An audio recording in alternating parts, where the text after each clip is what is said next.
Vous faites bien de choisir Interface, votre magazine qui revient sur les grandes actualités, mais aussi les perspectives d'avenir en République démocratique du Congo. L'actualité est tellement abondante, il faut l'exploiter parce que ça va dans tous les sens, ça tire à gauche et à droite. Alors, quelles sont les analyses qui conviennent le mieux pour vous permettre de vous faire une idée nette? Question de vous fixer et en même temps de vous projeter, parce que c'est important de le faire.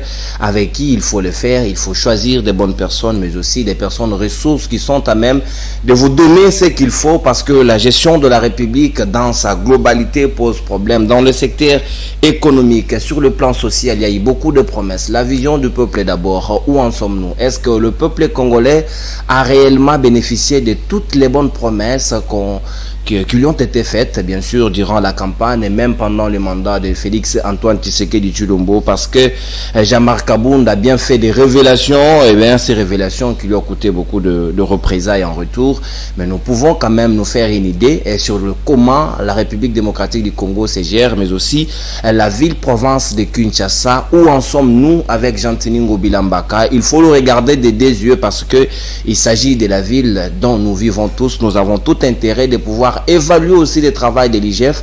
Qu'est-ce que Jules Alinguet a aussi fait jusque-là, parce que les enrichissements illicites, ça continue. Aujourd'hui, la ville-province de Kinshasa, dont nombreux pensent que la ville n'est pas très bien gérée. Chacun donnera son point de vue. On pourra l'analyser tout à l'heure avec notre invité qui est déjà avec moi sur ce plateau. Il a un parcours élogé et sans faille. Il est acteur politique, expert en communication, en management, expert en informatique des réseaux. Il est aussi expert en business d'administration. Il est aujourd'hui étudiant en droit, mais aussi économiste de formation. Lui, c'est qui? C'est Patrick Sahel, l'un des habitués des libres débats.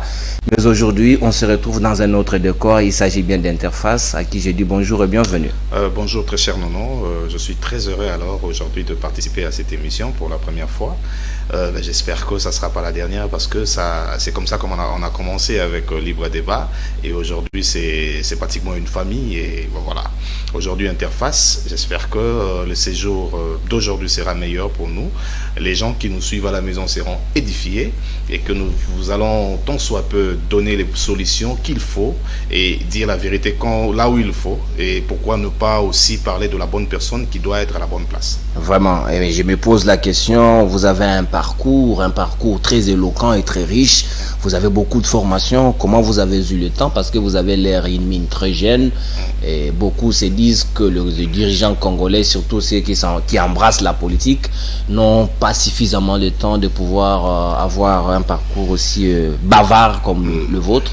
Comment vous avez réussi on dit généralement que la connaissance crée l'aisance. Ben voilà. Dans ce souci-là d'être une personne aisée, quand je parle d'une personne aisée, je ne vois pas le côté financier. Je suis en train de parler de la personne faite. Une personne qui n'a pas défini sa vie par les avoirs, mais sa vie est définie par l'être. Alors, dans ce souci-là d'avoir une tête faite, pour ne pas parler de cette tête pleine qu'on trouve généralement ici et là à Kinshasa, on est derrière cette connaissance. Vous avez oublié, je suis aussi expert en communication, parce que j'ai un diplôme de licence en communication. Et vous avez fait l'IFACI comme moi. Voilà, donc c'est dans ce sens-là, et je ne me lasse pas d'étudier. Aujourd'hui, je fais la formation en droit, parce que chaque fois qu'on est sur le plateau de télé, il y a des gens qui viennent nous citer les articles. Pourquoi ne pas comprendre et ils viennent nous citer. Ah ben ouais, ils viennent nous citer les articles pour nous embrouiller un peu. Alors moi, je me suis dit, je vais quand même étudier le droit constitutionnel aussi, pour que chaque fois qu'on va m'emmener un article, j'aurai de quoi défendre ma position et dire à mon interlocuteur qu'il a faussé ou il a fauté. Donc voilà. C'est pourquoi on est derrière le droit aussi. Très bien, ça c'est très bien. Magnifique. En tout cas, ça vous avez mon soutien. Il faut étudier. Il faut encourager les gens à étudier, parce qu'en République démocratique du Congo, il faut suffisamment étudier, parce que dans beaucoup de secteurs, il faut apporter de l'expertise, apporter de la connaissance. On ne vient pas seulement découvrir la gestion sur comment ça se passe. Et bien, d'entre les jeux, je vous dirais, vous êtes fiers de la manière dont la Respublica est en train d'être gérée, où tous les ministres presque sont en vacances, le président de la République y compris. Ça fait quand même l'honneur du pays. Vous me posez cette question de savoir si je suis content de la manière dont la République est gérée. Et ma réponse va vous déplaire si vous attendez que je dise que la République est gérée. C'est-à-dire que la RDC, aujourd'hui, c'est un pays qui est à la merci des incompétents, à la merci de ceux qui viennent pour empocher le peu que nous avions gardé dans nos maisons. Vous connaissez l'histoire avec le registre des téléphones mobiles qu'on a appelé RAM. Bon, le pays n'est vraiment pas géré. Vous savez, vous venez de dire quelque chose qui me fait peur au même moment, et j'ai très mal de nos dirigeants aujourd'hui. Pendant que l'agresseur est à nos portes, pendant que l'ennemi est devant nous en train de massacrer les familles à l'Est, de tuer carrément les Congolais, nous avons un gouvernement qui sollicite d'aller en vacances. Les ministres se sont réunis. Sûrement, ils ont beaucoup travaillé, ils veulent un repos. C'est la grande question. Ils ont travaillé sur quoi? Parce que le pays est agressé, parce que l'ennemi est là, le Rwandais est là, l'Ougandais est là. Avant, on parlait de M23 qui frappait, aujourd'hui c'est ADF qui frappe. C'est-à-dire que ça vient de l'Ouganda. Et c'est en ce moment-là que les ministres réunis demandent le congé d'un mois. Et pire que ça, le président, lui, non seulement qu'il a accordé ce congé, lui-même il est parti en vacances. Il part en vacances à Marbella, en Espagne. Vous avez les vidéos. On vient d'apercevoir le président de la République avec Xavi, l'entraîneur de Barcelone. De Barcelone. Et devant le président de la République... Autour d'un verre, et on fait du selfie, c'est pas si grave que ça. Ils sont en train de prendre le verre calmement, de siroter calmement, pendant que, calmement, il se coule en douce, pendant que le pays est agressé. Et vous savez que les vacances du président de la République, comment ça se passe? C'est l'État qui prend en charge. Pendant que je suis avec mon estimé en train de passer cette émission, le président, avec mon argent, il est en Espagne, en train de se couler, c'est-à-dire de prendre le verre avec Xavi. Et nous savons qui est Xavi. Nous savons que quand on veut prendre ne serait-ce qu'une photo, parce que Xavi, quand il vient, il sait qu'il vient devant le président de la République démocratique du Congo. Il n'est pas venu parce qu'il aime Fachi, il est venu parce que c'est un contrat. C'est-à-dire qu'on peut aussi dire que l'argent est sorti. Pour s'entretenir avec des stars. Mais c'est comme ça que ça se passe. Xavi, c'est pas... Même aujourd'hui, dans notre pays, pour rencontrer l'entraîneur de la République démocratique du Congo, les Léopards qui perd toujours là, pour rencontrer cet entraîneur-là, vous savez comment ça se passe. Mais imaginez maintenant que c'est Xavi. Merci bien, Patrick Sahel. Là, c'était juste en termes de biscuits. Et pire que ça, ouais. Le président a loué 3 villas à Marbella avec sa famille. Bon, pendant qu'il est là-bas en train de prendre le champagne, si les ADF, les M23 frappent ici, il va faire comment? Et le gouvernement est parti en congé. C'est-à-dire que là, il rentrera de sitôt, sûrement. C'est certainement, on a dit d'ici la fin de la semaine. Mais imaginez que pire arrivait. Imaginez que ADF frappe. C'est-à-dire qu'aujourd'hui, si jamais, excusez-moi, cette chose venait à arriver, la faute serait à qui? Parce qu'on n'a pas de gouvernement au moment où nous parlons maintenant. Ils sont en congé. Et le président est en vacances. Ils sont en congé, ils sont en vacances, Patrick Sahel, mais en attendant, nous allons les évaluer parce que nous les observons. Surtout vous les observez de près, avec un œil parfois d'expert. Et ça mérite quand même que nous puissions, aussitôt, ils sont en vacances, si nous pouvons nous donner ces leaks sur le plan économique. On va commencer par là parce que le gouvernement nous vante, le gouvernement nous dit on a mobilisé beaucoup de recettes, et les régies financières sont en osmose, il y a beaucoup de fonds à ces jours. On a même la réserve d'échange qui est aujourd'hui à 4 milliards, point quelque chose. Et vous pensez que le travail n'est pas fait jusque-là? Moi, je veux vous dire, cher Nonon, que les faits qu'on attend pour savoir que l'économie est stable, c'est le panier de la ménagère. Vous pouvez nous chanter qu'on a 4 milliards en réserve. Vous pouvez nous chanter les recettes que vous voulez.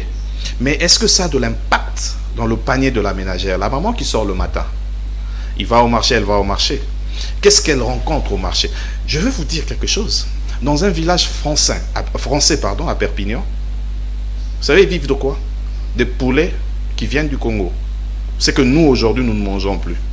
Aujourd'hui, quand tu vois quelqu'un aller au marché, il préfère acheter Wilkie, il préfère acheter les poulets là qui viennent de l'étranger, les poulets frigorifiés déjà, avec les gènes cancéreuses. Mais en France, il y a tout un village. Une seule personne est venue au Congo. Il a acheté les poules, il a acheté les coqs, Il est allé faire son élevage ou sa poulailler, je ne sais pas comment ce que je dois appeler ça. Et aujourd'hui, ils vivent de ça. Ils mangent bio. Des produits qui viennent de chez nous. Mais nous, aujourd'hui, on mange quoi? On mange les cuisses d'un oiseau qu'on ne saura jamais. On ne sait même pas si c'est un poulet ou quelque chose qui ressemble au poulet. On ne saura jamais si on mange l'épervier, on ne saura jamais si on mange quoi, je ne sais pas. Des trucs frigorifiés avec des cellules qui produisant le cancer. Nous, on meurt alors que nous avons des choses bio qui se mangent maintenant en France. L'économie aujourd'hui de la RDC est tenue par qui? Ce sont les Libanais, ce sont les Indiens, les Indo-Pakistanais. Aujourd'hui encore, c'est les Égyptiens. Cette communauté minime, mais qui prend de l'espace parce qu'ils sont arrivés, circuler sur Kinshasa. Jusque-là, ils donnent à crédit des casseroles et des marmites, des objets ménagers. Mais à quel prix?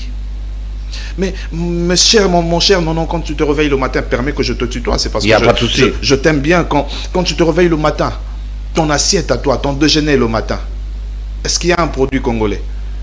L'assiette te vient de l'Inde ou de l'Égypte, je ne sais pas. Le pain, c'est les Libanais. Vous avez vu Pain Victoire qui ferme d'ailleurs parce que il ne sait pas payer les indemnités de l'État. Il ne sait pas payer comment on appelle ça, les gens qui ont travaillé à la fin. Ils ont quoi? Ils ont cet argent qu'on donne des comptes finales. Ils ont prévu de payer 500 000 francs congolais aux gens qui ont fait 10 ans ou 5 ans. Ça dit que même sauce, même recette. C'est ce que l'AC a fait pour nous produire Congo Airways. Maintenant, les Libanais sont en train de faire ça pour chasser le Congolais. Ils vont changer le nom de l'entreprise. Désormais, ceux qui travailleront là-bas, ceux qui ont eu à travailler avec Pain Victoire, n'auront pas de compte à rendre avec la nouvelle entreprise seulement parce qu'elle a changé de nom. À vous entendre parler, c'est que l'économie congolaise ne va pas bien, Patrick Sahel, mais une chose revient, cette économie qui, depuis la nuit des temps, a toujours été extravertie, tenue entre les mains des expatriés. Vous venez de les souligner tantôt, mais est-ce que nous ne pouvons pas réorganiser les choses en interne? Il n'y a pas longtemps, le président de la République avait déclaré qu'il était temps que le sol ait le dessus sur le sous-sol, c'est-à-dire que nous ne dépendons plus de minerais, mais que nous devrons dépendre de l'agriculture. Voilà. Est-ce que nous pouvons produire en interne pour que nous soyons en mesure de pouvoir soutenir notre économie nous-mêmes? Vous savez que le président était chez les pêcheurs à Kinkole. Il a promis quoi? Vous savez que l'argent est sorti, plus de 10 millions de dollars pour que l'agriculture, d'abord l'élevage, la pisciculture, les poissons, qu'on produise de poissons ici à Kinshasa, afin que le Congolais... Je vais vous donner, je ne vous pose pas de questions parce que généralement, on ne vous pose pas de questions. Naturellement, c'est ça. Vous connaissez Orgaman. Orgaman était ici, un étranger. Il vendait un carton de chinchard à 25 dollars. On a grandi avec. Dans ce carton de chinchard, il y avait trois rames de poissons. Mais quand Orgaman est parti, on a eu la FEC, Fédération des entrepreneurs congolais. Vous savez comment un expatrié peut nous vendre à 25 dollars et les Congolais nous vendent à 55 dollars le même truc. Mais je vais vous poser cette même question parce que j'ai dit tantôt que l'économie se manifeste, l'impact direct de l'économie stable, c'est le panier de la ménagère. Est-ce que vous pouvez nous dire où sont les poissons qu'on devait acheter à 1000 francs ou à 2000 francs le kilo ici à Kinshasa? C'est parce qu'on a encore fait recours, au lieu de faire recours aux Congolais, au lieu de faire recours à l'interne, de choisir la bonne personne qu'il faut, à la place qu'il faut, nous sommes allés faire recours à l'étranger. Et la Namibie nous a donné le poisson dans l'eau, pour dire qu'il y a des poissons là-bas, alors pêcher. Ça, c'est le ministre de l'économie de l'époque, Jean-Marie Kaluma, qui est parti, qui nous a mené dans une histoire qu'on ne s'est pas retrouvée au finish. Tout ça, et l'actif et le passif, ça sera à la tête de qui? Du président de la République, malheureusement. Malheureusement, ça dit qu'il a fait un mauvais choix. Son casting n'était pas bon jusqu'aujourd'hui. Nous déplorons chaque jour le casting du président de la République par rapport à ses collaborateurs. Je vous dis encore ici, cher Nono, Monsieur Kabila qui est parti, il a fait 18 ans. Il avait 3 conseillers spéciaux. Nous Olobambi, nous avons vu le conseiller spécial en matière des femmes à la dernière minute, Janine Mabunda. L'autre là, j'oublie déjà, en matière de sécurité, je crois. Mais tu sais qui arrive? Il a 9 conseillers spéciaux. 9.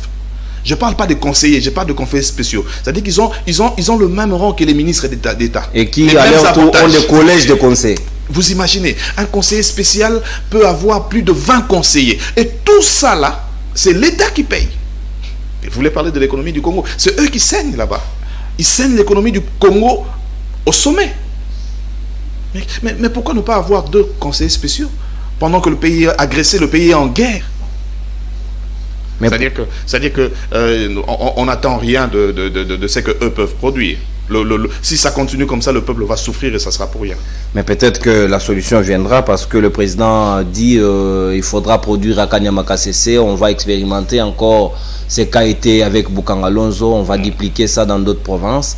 Ça attend, on attend. Peut-être que le moment viendra, même si les mandats tendent à sa fin. Vous parlez de Kanyama-KCC, cher Nono, vous savez qu'on a de l'espace à Kinshasa. Quand le président, avec le général Kassongo, il se charge de nos enfants qui sont, c'est vrai, ce sont des personnes condamnées, qui sont à la prison à Makala. Mais ça signifie quoi Makala? C'est un centre de rééducation. Vous savez qu'on a de l'espace à Kinshasa. L'avion qu'on loue pour mettre ces enfants-là et les ramener à Kanyama-KCC, cet argent qu'on loue l'avion-là, on peut le mettre au service de ces mêmes prisonniers ici à Kinshasa. Chercher un endroit, ils pourront produire le maïs à Kinshasa. Nous avons le bonheur d'avoir une terre productrice. C'est-à-dire qu'à Kinshasa, tu peux mettre un grain ici. Au bout de 2-3 jours déjà, le grain va pousser. Ça deviendra déjà quelque chose de bon. Mais pourquoi sortir l'argent, mettre ces enfants dans un avion et les ramener à Kanyama-KCC alors que la prison d'ici à Makala, c'est un centre de rééducation. C'est-à-dire on peut solliciter de l'espace, aller vers la cité verte là-bas. Il y a de l'espace que l'église catholique a. Plus de 10 hectares. Pourquoi ne pas mettre cet espace au service de la nation et prendre ces enfants-là, travailler le sol là-bas, nous produire le maïs à Kinshasa. Mais quand ils vont produire le maïs à Kanyama-KCC, avant que ce maïs n'arrive à Kinshasa, il faudrait encore le transport. Vrai ou faux, cher Nono? Et ce transport, c'est l'État encore qui va sortir les moyens pour ça. Qui saigne réellement l'État, les caisses de l'État? Vous parlez aujourd'hui de cette réserve de 4 milliards. Est-ce que vous pensez que c'est encore 4 milliards s'il faut faire ces allers-retours, louer des avions, ramener les prisonniers là-bas, louer encore des bateaux pour ramener les bancs ici et les maïs et tout ça, alors qu'on peut faire ça à partir d'ici? C'est parce que le président n'a pas de bons conseillers. Le président n'a pas de bons conseillers, ça c'est ce que vous dites, mais aujourd'hui, il y a une très bonne nouvelle aussi pour l'économie congolaise. Quand le gouvernement prend la décision de suspendre 14 taxes au total pour permettre à ce que l'économie soit beaucoup plus concurrente avec les autres économies du monde, mais à cela, il y a quelque chose à saluer, simplement parce que cela va nous attirer des investisseurs. J'aime ça et je salue. Mais c'est pas pour permettre la stabilité de l'économie au Congo, c'est pour attirer les investisseurs. Ça a été dit. C'est-à-dire que la suppression de 14 taxes va faire à ce que beaucoup d'investisseurs viendront à Kinshasa ou au Congo parce qu'on a supprimé 14 taxes. Mais quand ils arrivent, c'est ça la politique maintenant, les climats des affaires. Qu'est-ce qu'ils viennent trouver ici? Avant d'appeler un investisseur, il faut que les climats des affaires soient bons, cher Nono. Supprimer les taxes, bien sûr, merci, on acclame, mais est-ce qu'ils viendront? Parce que le climat d'affaires n'est pas propice, n'est pas sain. Par climat d'affaires, des affaires, vous sous-entendez quoi? La sécurité d'abord de ces investisseurs-là. Il vous souviendra que dans ce pays, on a eu General Motors. Qu'est-ce qu'on a fait de General Motors? Ça a été pillé du côté de la Tchad. Vous voyez, mais imaginez que General Motors soit aujourd'hui à Kinshasa. On fabriquerait de véhicules ici. Alors que le petit Rwanda qui nous dérange ici, eux, ils ont une usine de montage des véhicules. C'est-à-dire les véhicules viendront en pièces détachées et à partir du Rwanda, ils font le montage et puis on a une voiture. Mais ce travail-là, c'est qui va faire? Ça sera les autochtones. Mais si on avait un bon climat d'affaires, aujourd'hui on monterait des véhicules ici et c'est le Quinois qui aurait du travail. Mais parce que ce climat n'est pas sain, qu'est-ce qu'on fait? Mais comment avoir ce climat sain quand le politicien il va là-bas, il dit je vous promets la guerre si jamais vous blaguez avec moi. Celui-là il promet que les gens seront dans la rue. L'investisseur il viendra malgré que vous avez supprimé 14 taxes. Vous pensez? Non, cher maman. Mais ces investisseurs aussi, ils doutent parce que le travail que le gouvernement ou encore l'IGF est en train de faire pour la lutte contre la corruption en République démocratique du Congo suscite encore le doute dans les chefs de certains observateurs qui se disent que les enrichissements illicites continuent. Vous voulez que les investisseurs viennent alors que le pourcentage dans des bureaux administratifs, ça pose problème. Il veut bien venir, mais on lui dit, ok, je veux avoir combien comme pourcentage dedans?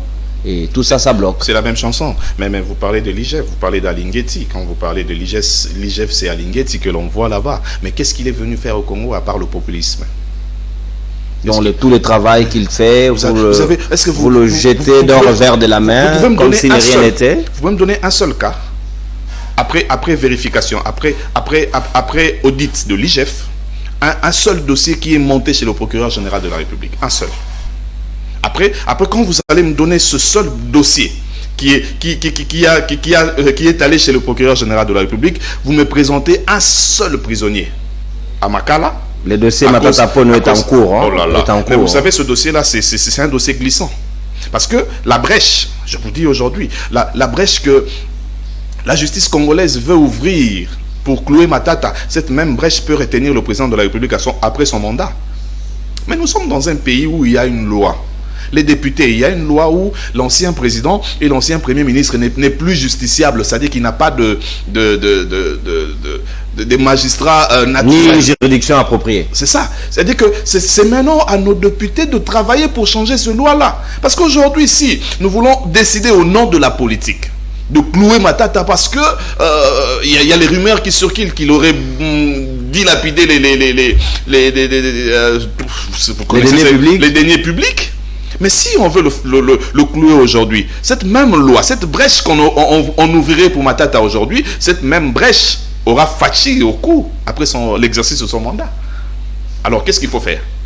Est-ce qu'il faille déranger Matata ou chercher des brèches à tout prix pour l'arrêter, ou il faut aller à la source, changer ces lois? C'est-à-dire que le président, après l'exercice de son mandat, après l'exercice de ses fonctions, il doit être poursuivable et justiciable. Alors, allons là-bas. C'est aux députés de changer cela. Ce n'est pas à la justice qui est... C'est déjà verrouillé, mon cher Nono. C'est déjà verrouillé comme la fameuse article 70. La fameuse article 70, c'est déjà verrouillé. Et il faudra réviser la Constitution pour y revenir. Là n'est pas le problème. Mais aussi, vous savez, on ne peut ne pas parler des climats politiques aussi. Vous parlez des climats des affaires, mais les climats politiques aussi comptent. Aujourd'hui, on dit que le président de la République a du mal à bien entretenir son entourage, surtout les collaborateurs. Il y a une classe de la diaspora qui s'est accaparée presque du gâteau et au détriment de ceux qui ont combattu en interne, dont aujourd'hui Franck Diongo qui vient de faire sa sortie, tout en décriant haut et fort que le régime de Tshisekedi a échoué. Il ne retrouve plus la vision de son père. Et à cela, la gratuité de l'enseignement, ces programmes phares du président de la République a échoué. Et je me pose la question de savoir, à ces moments-là, que faudra-t-il encore attendre de Félix Tshisekedi? Mais qu'est-ce qu'il faut attendre, cher Nono? Vous parlez de cette classe de la diaspora. Moi, je suis de la diaspora. Moi, j'ai travaillé à Paris dans une entreprise multinationale. Ça s'appelle Abou. Ok, vérifiez sur Internet, vous allez voir cette entreprise Abou. J'ai été responsable du service informatique dans la SAP. Ok, j'ai géré la SAP.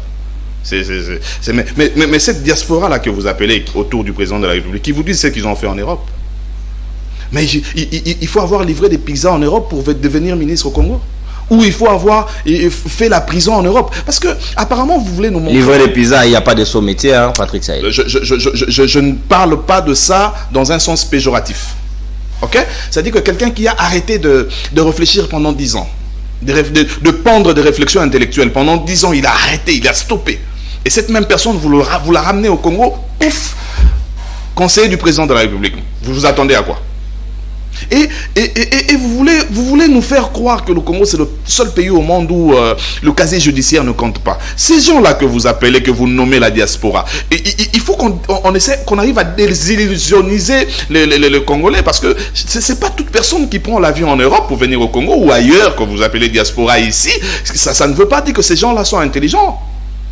Quelqu'un qui a fait la prison en Europe pendant 9 mois, prisonnier, et quand Tshisekedi prend le pouvoir, comme il a des entrées chez la personne que je ne voudrais pas citer ici, le monsieur il vient, du coup ministre au Congo. De prisonnier à ministre au Congo. Nous sommes le seul pays au monde qui puisse faire ça. Le seul pays au monde. Et vous appelez ces gens-là la diaspora. Mais qu'est-ce qu'ils ont ramené, hein? C'est quoi l'apport de ces personnes-là que vous nommez diaspora autour du président de la République? Qu'est-ce qu'ils ont fait? Il donne les bons conseils, il semble. Vous avez des vidéos. C'est-à-dire que c'est un club d'amis. Aujourd'hui, Kabound l'a dit hier, mais Kabound n'a fait que relayer ce que l'on dit chaque jour ici. Un club d'amis. Il vous souviendra que nous avons une vidéo où le président est entré dans une pièce et 2 de ses conseillers ne se levèrent pas. Vous vous souvenez? C'est-à-dire que ça montre à suffisance que c'est un club d'amis. Ils ne sont pas là pour les intérêts de la RDC. Ils sont là pour se partager le gâteau. Mais ce gâteau-là va devenir amer. Est-ce que cette attitude de Jean-Marc Kabound, cette attitude de Franck Diongo aujourd'hui, qui vient de s'ajouter sur la liste, ne veut pas planter un décor de frustrés? Des gens peut-être qui attendaient d'autres postes, mais qui aujourd'hui ne se retrouvent plus. Et voilà, et ils décident carrément de choisir un autre chemin. Je ne voudrais pas que vous mélangiez le blanc, parce que le blanc ne se mélange pas à autrui. Ok? Il faut pas associer serviette et torchon. Et qui est serviette? C'est-à-dire, nous avons vu le combat de M. Franck Diongo depuis. Kabound n'a rien fait, Kabound n'a rien dit, Kabound n'a fait que relayer ce que l'on dit chaque jour. Alors, ne comparez pas, ne mettez pas sur ce même diapason Kabound et Franck Diongo. Franck Diongo, c'est quelqu'un qui combat avec les idées. Kabound est venu dire ce que Patrick dit toujours. C'est-à-dire qu'il m'a suivi, et il a suivi ces gens que vous qualifiez des opposants aujourd'hui, ou d'opposants, passez-moi cette expression. Et lui, il n'a fait que relayer ce que nous disons chaque jour. Mais Diongo, quand il pond une idée, je ne l'ai jamais rencontré, parce que vous risquez de dire que je suis très proche de MLP. Non, je ne suis pas proche de lui déjà. La dernière fois que j'ai vu Diongo, c'était à la télé. Vous imaginez? Mais il ne faut pas comparer Diongo et Kabound. Kabound, c'est rien. Kabound, c'est je ne voudrais pas dire la racaille, mais voilà. Déjà, quelqu'un qui est usurpateur de son nom. Vous voulez comparer avec Franck Diongo? Kabound va changer de nom combien de fois? Il va changer. Il est né combien de fois? Sur sa carte, il est né à Luisa. Et chez Etienne Tshisekedi, il était né au Katanga. Mais enfin, ne mélangez pas les mélangeables, passez-moi cette expression. On ne va pas les mélanger, mais quand Franck Diongo dit de la gratuité de l'enseignement, c'est un échec. C'est normal. Mais pourquoi avoir attendu longtemps pour les décrire aujourd'hui? Mais vous savez les démarches qu'a fait Franck Diongo? Parce que j'imagine. À la recherche d'un poste, peut-être. Mais non, pas seulement. C'est ça le mal de chez nous. Quand quelqu'un amène la vérité sur la place publique, on dit soit il recherche un poste, soit il cherche l'argent. C'est ça le Congo. C'est-à-dire qu'on a réduit la réflexion de tout un peuple autour d'argent et des postes. Pour ne pas parler des femmes à côté, parce qu'ils arrivent comme ça avec la seule femme qu'ils ont épousée, et dès qu'il a un poste, maintenant il a 18 sous-mamans. Vous voyez la réflexion de tout un peuple. Mais Franck Diongo, on n'a fait que dire ça. Mais quand tu dis la vérité, c'est pour le salut de tout un peuple, de toute une génération. Est-ce que vous savez qu'il n'y a pas très longtemps, on a qualifié que notre génération a été sacrifiée à cause de la fameuse phrase de Mobutu, après moi serait le déluge. Même vous, je ne sais pas si tu as eu à le dire que tu étais une génération sacrifiée. Mais maintenant, nous devons... Il y a quelques personnes qui voient la lueur à l'horizon. Qu'est-ce qu'on fait maintenant? On doit réveiller les autres. Mais il y a des ceux aussi qui pensent qu'il y a un nouveau décor qui se pointe déjà à l'horizon. Kabound l'aurait effleuré dans sa communication, disant qu'il y a un glissement de 2 ans qui serait en train d'être préparé dans un laboratoire politique qui concocterait cela.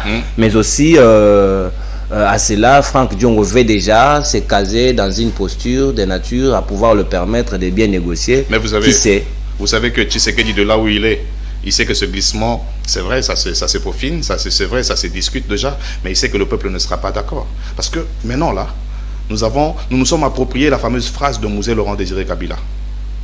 Populaire. La guerre sera populaire. Quand on parle de la guerre, il ne faut pas directement voir les armes. Même quand il veut tricher, le peuple va se lever, pour ne pas dire va se soulever. Mais Franck Diongo a parlé de la gratuité de l'enseignement. Cher Nono. Qui est un échec, selon lui. Vous savez combien de parents au début on a acclamé Félix Tshisekedi? Du reste, c'est constitutionnel. Hein? Ok? L'article 43. Ça a commencé depuis 2006 avec Joseph Kabila, bien qu'il n'avait pas mis ça. Il n'a pas beaucoup travaillé pour que ça soit effectif. Ok? Mais nous avons acclamé Tshisekedi, on a dit, et voilà, avec la fameuse phrase du peuple d'abord, qui ne reste qu'une phrase. Et aujourd'hui, beaucoup de gens pensent que c'est ça la vision de M. Félix Tshisekedi. C'est une phrase. Du reste, c'était écrit sur la photo de son papa. Au début, on l'a acclamé. Mais vous savez combien de parents aujourd'hui, après avoir envoyé les enfants dans des écoles dites publiques, Ils ont retiré ces enfants pour les renvoyer dans des écoles privées. Je préfère payer plus cher dans une école privée que à envoyer mon enfant dans une... L'UNESCO dit ceci. La moyenne dans une salle de classe doit être de 25 élèves. 25. Mais dans cette chimère de la gratuité de l'enseignement, allez voir les salles de classe. Plus de 100, 120, 130 élèves. Mais le prof, ils ont même changé de système. Dans une salle, il y a 4 professeurs. Mais ça ne tient toujours pas. Ça, c'est de l'innovation. Voilà, vous voyez un peu le danger. Alors, la gratuité de l'enseignement a échoué. C'est un échec. Alors, il pouvait aller par palier. Le mal, c'est que le président n'est pas bien entouré. Kabila a chanté, Kabila a pleuré, qu'il n'avait pas 15 collaborateurs. Il y a aussi un autre problème. Fatih n'en a pas, Il y a aussi un problème qui se pose surtout aux Congolais. Quand tu le critiques, en retour, on ne propose pas. On dit aujourd'hui la gratuité, c'est un échec. Oui, nous nous mettons d'accord, nous sommes unanimes, mais qu'est-ce que nous proposons? Moi, j'étais en train de proposer quelque chose. Vous m'avez arraché la parole. Allez-y. Il pouvait aller par palier par palier. Palier par palier. Ça c'est revenir à la démarche que souhaitait Joseph Kabila à l'époque. Mais palier par palier, c'est-à-dire, bon, peut-être pas dans la démarche de Joseph Kabila de l'époque, mais déjà commencer avec les premières classes, les 2 premières classes, la première et la deuxième primaire. On dit, bon, cette année, c'est première et deuxième primaire, ils vont étudier gratuitement. Et on étudie, on voit qu'est-ce que ça donne pour ramener jusque dans les classes montantes. Mais quand vous chantez, vous sortez pour s'attirer la sympathie, je ne sais pas, de tout un peuple de la population, vous dites gratuité de l'enseignement. Alors qu'à côté, les catholiques avaient déjà 360 diocèses fictifs, avec des profs fictifs. Les catholiques? Oui, c'est clair. Le catholique avait 360 diocèses fictifs. Et tout ça, est-ce que cette pratique-là n'était pas aussi nuisible pour la gratuité de l'enseignement? C'est tout ce qui a fait que la gratuité soit un échec. Parce qu'il faille étudier en amont et en aval avant de lancer, comme l'annonce de la manne aux Congolais. Est-ce que les 360 diocèses, parce que dans les diocèses, on compte plus de 500 écoles. Mais quand on en a 360 diocèses fictives, imaginez combien d'écoles on a créé, des écoles fictives, combien d'enseignants fictifs on a créé, et l'État sort l'argent pour payer ces gens-là. Des gens qui n'existent pas, et l'argent va chez le prélat. L'argent va chez le prélat. Dans la responsabilité de la gestion de la res publique, c'est vrai, on peut le prendre de manière très globale pour responsabiliser le gouvernement central, c'est vrai, mais en partie, nous sommes à Kinshasa, la ville de Kinshasa également a été aussi gérée à sa manière. Pourquoi vous dites que la ville est gérée? Il y a l'hôtel de ville qui existe parce que les institutions sont établies, Patrick Sahel. Vous avez une perception sur la gestion de la ville-province de Kinshasa? La ville-province de Kinshasa n'est pas gérée. La ville-province de Kinshasa a à sa tête quelqu'un qui est venu s'enrichir. Quelqu'un qui est venu, il a...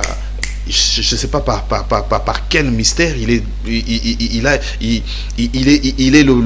le président de Kinshasa. Moi, je l'appelle comme ça. Dont la vision repose sur Kinshasa. Est-ce qu'il a une vision? Kinshasa Bopeto. Je serai Gentini Ngobila. Ne vous rappelle rien. Je serai je vais vous faites un tour vers l'immédiat. Je pense qu'on va en parler. Aujourd'hui, je vais briefer. Et vous savez, je serai Gentini Ngobila. Nommé, je ne dis pas élu, nommé gouverneur de la ville. Il y a élection. Nous savons ce que vous appelez élection au Congo, nous savons comment ça se passe. Hein. Il y a un mot d'ordre qui a été donné, vous savez. Hein, moi, j'étais proche de certaines personnes de l'UDPS, ils ont reçu le mot d'ordre de voter Gentini Ngobila. Donc, pour moi, il a été nommé. Mais je serai Gentini Ngobila, je disais, j'achèterai, s'il le faut, le programme de Deo Kasongo. Mais est-ce que vous avez eu le temps de lire le programme de Deo Kasongo? C'est un Quinois. C'est un candidat malheureux, mais pourquoi ne pas acheter son programme? Pourquoi ne pas dire Kasongo, viens, je travaille avec toi? Est-ce qu'on peut travailler pour l'effectivité de la réussite même de mon mandat? Mais non. Vous parlez de Kinshasa. Je vais vous donner quelque chose. Le 22 octobre 2021, Gentini Ngobila a lancé l'immatriculation de propriété privée. Vous vous souvenez? Ce programme a coûté à la République 17 millions de dollars. C'est-à-dire dans chaque parcelle, il y aura une plaque d'immatriculation que va gérer le gouvernorat. Je dis le 22 octobre 2021. Mais Gentilly est en train de danser au même rythme que votre gars de l'IGF, comment il s'appelle, Jules Alinghetti. Mais pourquoi depuis le 21? Parce que Jules Alinghetti est sorti il n'y a pas très longtemps ici pour l'affaire de 1 milliard de francs congolais que l'État congolais aurait donné aux producteurs du concert de Wenge. Il est sorti, il est monté au créneau 2 jours après. 2 jours après. Mais ici, je parle d'un dossier de 22 octobre 2021. 17 millions de dollars. L'immatriculation de nos parcelles à Kinshasa. Vous êtes passé sur mon avenue ici, vous avez vu des plaques? Je vous pose la question. Vous parlez de cette avenue chez vous ici, parce qu'ici au moins on devait avoir ça, mais il n'y a pas. Mais allez maintenant à Tchangou, allez maintenant à Lenga, allez à Salongo, parce que Gentilly c'est un natif, je crois. Parce qu'il a vécu une partie de sa vie à Salongo, dans la commune de Lemba. Gentilly a comment il appelle, un assistant, il s'appelle Blaise Louyeye. Il a vécu à Livoulou, que Blaise Louyeye parte dans sa parcelle familiale au camp Livoulou. Qui nous cherche, qui filme même cette plaque. Pendant que je parle ici, pendant que l'on parle... Mais comment l'argent de l'État peut sortir vous voyez sans faire le travail? Où est la suite? Il n'y a pas de suite. Depuis octobre 2021, 17 millions de dollars. Vous parlez de la ville de Kinshasa. Le 21 mars 2022, campagne de déclaration de paiement de l'impôt, exercice 2022. Gentilly, 24 millions. Là, je ne suis pas en train de parler de 24 millions de francs congolais, je parle de 24 millions de dollars. Campagne de déclaration des paiements de l'impôt foncier, exercice 2022. Et il nous a promis quoi? La réhabilitation de l'avenue Elenguessa. Combien de pourcents? 90% on peut acclamer. Mais il n'y avait pas que ça. Il n'y avait pas que l'avenue Elenguessa. C'est là que Gentilly se joue de nous. Il a mis les batteries en marche pour travailler Elenguessa à 70%. Et les autres, l'avenue Kikwit-Ngaba, on en est où? L'argent est sorti, 24 millions de dollars. L'avenue Kikwit-Ngaba, avenue de la paix à Kisenso. Parce que c'était ça le programme. L'avenue de la paix à Kinshasa. L'avenue Makanza à Ngiringiri ici. Je ne sais même pas si Gentilly sait que Ngiringiri existe. L'avenue Kwamut à Kitambo. Là, il y a ma grande soeur qui est là-bas. On va demander à la grande soeur. Je salue déjà Mireille Lucien, qui nous suit en direct d'ailleurs. Vous voyez l'avenue Kwamut. Et puis il a parlé de l'éclairage public. Si l'on prend les 24 millions qui est sorti, depuis 21 mars 2022, on a rajouté à Gentilly Ngobila 37 millions pour l'éclairage public. Est-ce qu'il connaît l'avenue de l'université? Je parie qu'il a étudié au campus. Il a fait l'UNIKIN, j'espère. Si l'UNIKIN peut produire de telles personnes, ben voilà, on acclame. Mais vous prenez l'avenue de l'université. Depuis la première rue ici, Kohidro, jusqu'à l'université de Kinshasa. Vous avez vu l'éclairage public? C'est-à-dire, Gentilly veut nous dire que ce qu'il avait mis sur le boulevard ici, le boulevard du 30 juin, c'est ce que lui appelle l'éclairage public, c'est ce qui a saigné à la République 37 millions de dollars. Mais dans cet éclairage public, il y a dans la facture de la SNEL et de la régie des eaux, il y a quelque chose là-bas qu'on prélève pour l'éclairage public. Est-ce que ce n'est pas ces fonds qui servent à quelque chose? Non. Ou bien c'est là aussi. Ouais. C'est là aussi. Vous savez, Alinghetti regarde ailleurs alors qu'on l'attend, on l'attend à gauche. Pendant qu'on l'attend à gauche, lui il regarde à droite. Dans la facture de l'électricité, la SNEL, il y a cette rubrique qu'on appelle éclairage public. La rubrique ne concerne que les maisons qui ont des lampes sur le mur. Parce que quand vous placez une lampe, vous placez votre projecteur sur la parcelle, la lampe éclaire aussi l'avenue. C'est ces gens-là qui doivent en principe payer l'éclairage public. Mais c'est tout le monde qui en paye. Mais c'est ça le vol. Mais où est Alinghetti? C'est-à-dire qu'on l'attend là-bas. Et lui, il est dans le populisme. Il doit aller auditer même la SNEL. Il n'est pas là-bas. Je ne sais pas si... Mais vous savez qu'on a besoin de gens intelligents au Congo. Peut-être que lui-même ne comprend pas l'éclairage public de cette facture-là veut dire quoi. C'est pourquoi il n'a pas le courage d'aller auditer à la SNEL. Mais nous payons. Chez moi, par exemple, je n'ai pas de lampe sur le mur. Mais je paye éclairage public. Chaque fois que la facture arrive, il y a cette rubrique-là, éclairage public, ils mettent un montant. Et vous n'avez jamais tenté de porter plainte? Mais bien sûr, on l'a fait. C'est quoi la suite? Et d'ici là, vous savez comment ça se passe, hein? Le mois prochain, on va enlever cette rubrique-là dans votre facture. Ils ont enlevé chez moi. Chez moi, ils ont enlevé. Et le citoyen lambda. Le citoyen lambda qui ne sait pas qu'il paye une somme alors que lui n'a pas de lampe sur le mur. Il y a même des parcelles où il n'y a pas des murs et des lampes. Comme vous avez évoqué l'IGF, on y revient parce que Gilles Alinguetti, il n'y a pas longtemps, il venait de révéler que parmi les fonds déboursés pour l'opération Kinshasa Zéro Trou, il se pourrait qu'il y a de ces avenirs qui ont déjà bénéficié de fonds, mais dont le début des travaux n'ont jamais vu le jour. Alors, à qui seraient destinés ces fonds? Cher Nono, Alinguetti joue au populisme. Alinguetti a écouté Patrick Sahel en train de parler de ces choses à la télé, parce que je le cite nommément. Nous avons même des documents qui prouvent les accointances entre Alinguetti et Gentini Ngobila. Alinguetti aurait perçu, je suis au conditionnel, aurait perçu 10 millions de dollars pour que le dossier, tout ce qui concerne Gentini Ngobila soit mis au frais. Vous parlez de cette histoire-là d'opération Zéro Trou. Alinguetti monte au créneau pour dire que 26% seulement est réalisable. Mais quand il parle de 26%, nous, la République a été saignée de 32 millions de dollars. L'affaire a commencé un certain 19 juillet dans le cabinet du ministre d'Infrastructure. Alexis Guizao. Il va appeler Gentini Ngobila pour dire, ben voilà, j'aimerais lancer une opération qu'on appellera Kinshasa Zéro Trou. Alors, comme tu es le gouverneur, je voudrais que le projet soit parrainé par toi. Et Gentini, sagement, il dit au ministre de l'Infrastructure, j'ai déjà beaucoup de problèmes avec les Quinois, avec l'opération Kinbopeto qui est un échec.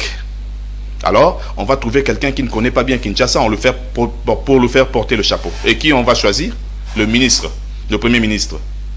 Jean-Michel Samalukonde. Samalukonde, qui ne connaît même pas où se trouve Matete. Samalukonde qui ne sait même pas Kingabwa se trouve où. Samalukonde qui ne connaît rien de ce qui se passe à DGC. Premier ministre de la RDC, vous êtes sûr? Vous l'avez déjà vu à Tchangou. Il a des services. Vous l'avez déjà vu à Tchangou. Il n'est pas arrivé, cela ne fait pas de lui qu'il ne connaît pas. Il a déjà... Mais prenez Alinguetti, laissez-le quelque part, dites-lui, conduis-nous jusqu'à Tchangou. Il va vous emmener, je ne sais pas, à Mbidza. Ok? Et le projet coûte 32 millions de dollars. 3 mois après, c'était au mois d'octobre.